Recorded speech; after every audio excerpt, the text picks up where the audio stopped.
It's the Iowa Heartlanders and the Bloomington Bison Saturday night here at Extreme Arena, and on our Iowa Heartlanders pregame show with Kevin Schmidt, Heartlanders assistant coach. And Kevin, let's start by recapping last weekend. Couple honest efforts in Tulsa, Oklahoma. Some bad bounces maybe in the last game, but the win on the Saturday night to start things off. So what were your and Derek's takeaways from last weekend? Yeah, I mean, we started really strong on Saturday, really liked our game.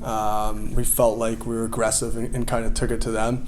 The challenge being, keeping that momentum going through Sunday. Credit to Tulsa. They came out really strong. Yes, you could argue some bounces didn't go our way.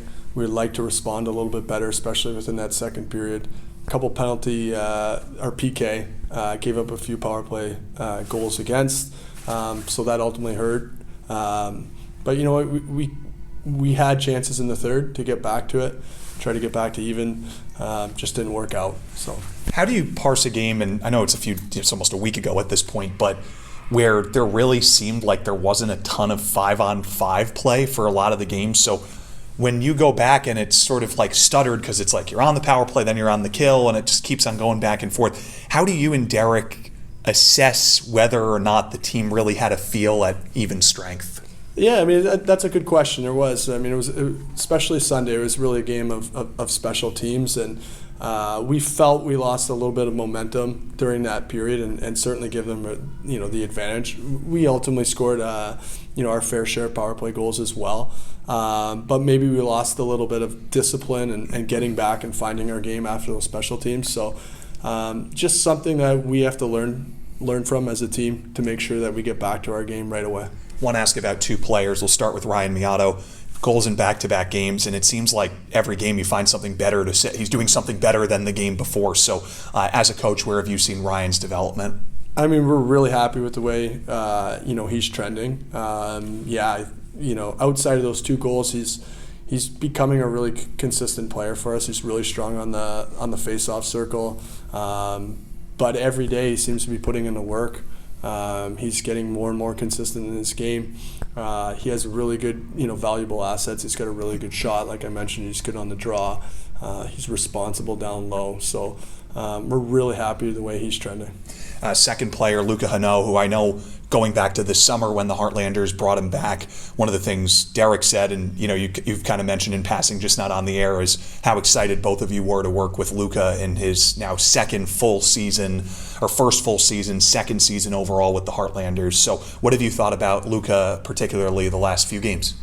Again, another player I feel like is trending in the positive direction. Luca, at the end of the day, he's still a really young defenseman.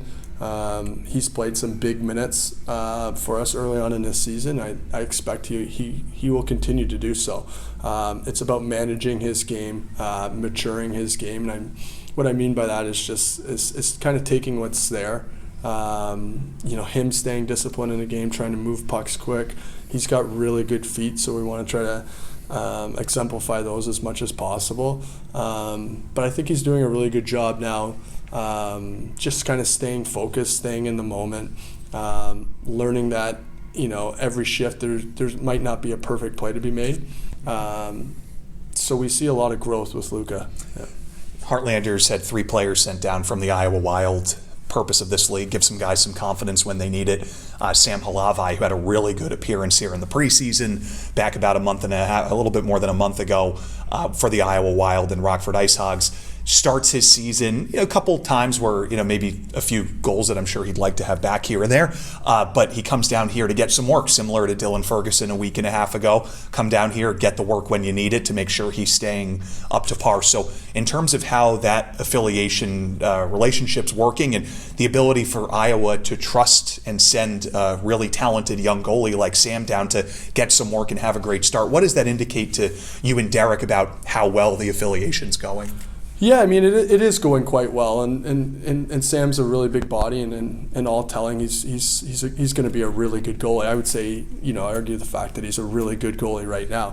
For Sam, I think he just needs minutes. He needs to play, and it's a great opportunity for him, just to get those minutes, and obviously we're lucky to have him. So we expect a really solid, good effort from him. He's, like I said, he's really big, but he's also really athletic. So, any opportunity we have to receive a couple extra bodies and talented young players, we're more than happy to have. Yeah, we're looking forward to telling Sam's story on the air tonight. And Kevin, we appreciate a few minutes. Thank you very much for having me.